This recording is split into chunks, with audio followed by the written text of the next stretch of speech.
दोस्तों, अंतरिक्ष ने प्रारंभ से ही मानव को अपनी ओर आकर्षित किया है। पहले मनुष्य अपनी कल्पना और कहानियों के माध्यम से अंतरिक्ष की सैर किया करता था और आज अपनी उसी कल्पना को साकार करने के लिए वो अंतरिक्ष में कहीं दूर तक जा चुका है।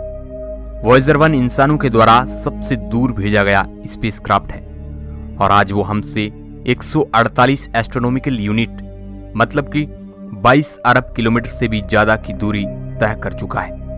वह एक सेकंड में 17 किलोमीटर दूर हमसे जा रहा है, मतलब कि एक घंटे में 61,200 किलोमीटर की दूरी तय कर लेता है। इतनी रफ्तार में उसे पृथ्वी से चांद तक पहुंचने में मात्र 6.5 घंटे का वक्त ही लगेगा।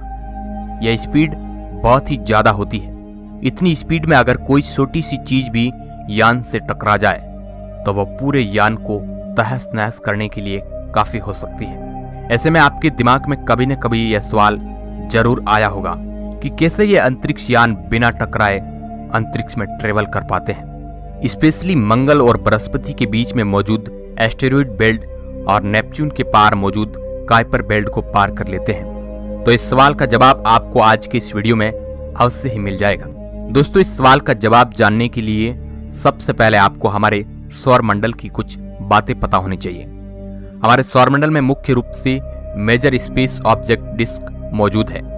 इसमें सबसे पहले एस्टेरॉयड बेल्ट, काइपर बेल्ट और ऑट क्लाउड है। एस्टेरॉयड बेल्ट के बारे में बात करते हैं। सबसे पहले एस्टेरॉयड बेल्ट हमारे सौरमंडल का एक ऐसा क्षेत्र है जो मंगल ग्रह और बृहस्पति ग्रह की कक्षाओं के बीच स्थित है और जिसमें हजारों लाखों एस्टेरॉयड सूरज की परिक्रमा कर रहे हैं। इनमें एक 950 किमी के व्यास वाला सीरिस नाम का बोना ग्रह यानी कि ड्वार्फ प्लैनेट भी है, जो अपने स्वयं के गुरुत्वाकर्षक खिंचाव से गोल आकार पा चुका है। यहाँ 3 और 400 किमी के व्यास से बड़े एस्टेरॉयड पाए जा चुके हैं, वेस्टा, पेलेस और हाइजिया।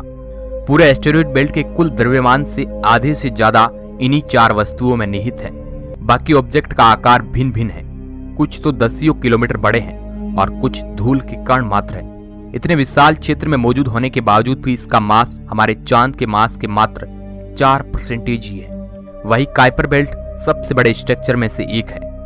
एस्टेरॉयड बेल्ट की तरह इसमें भी हजारों लाखों छोटी बड़ी खगोलीय वस्तुएं हैं जो सौरमंडल के ग्रहों के सृजनात्मक दौर से बची हुई रह गई हैं।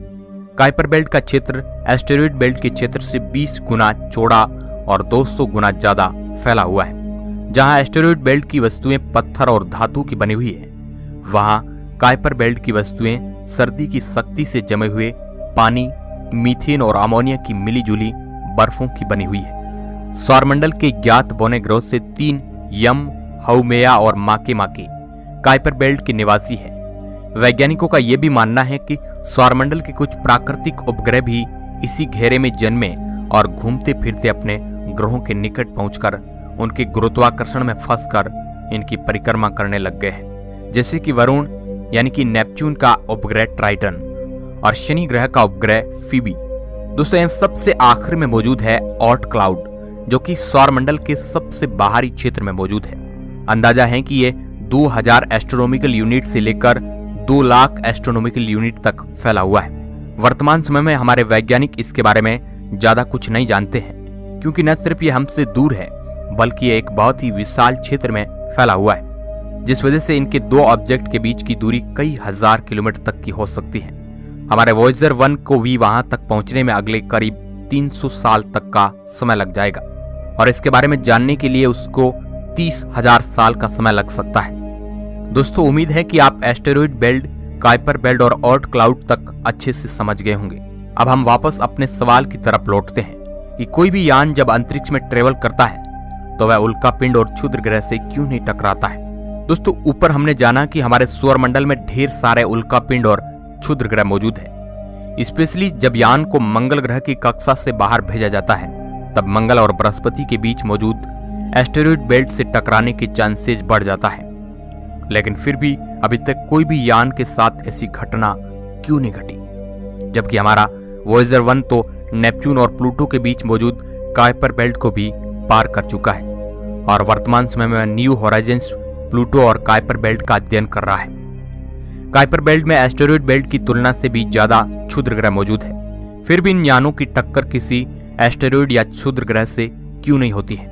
दोस्तों, अगर आपके मन में भी अंतरिक्ष यान के टकराने का सवाल जन्मा है तो अवश्य आपका यह सवाल एस्टेरॉयड बेल्ट और काइपर बेल्ट के फोटोज और वीडियोज पर आधारित होगा, जिसमें हमें एक के पीछे एक मौजूद एस्टेरॉयड को दिखाया जाता है, जिसमें एस्टेरॉयड बहुत ही पास पास होते हैं, जो कि सत्य नहीं है। मेरे कहने का तात्पर्य यह है कि एस्टेरॉयड बेल्ट और काइपर बेल्ट में एस्टेरॉयड मौजूद हैं, लेकिन इतने भी पास पास मौजूद नहीं है कि जिसमें से हमारा यान गुजर ना पाए।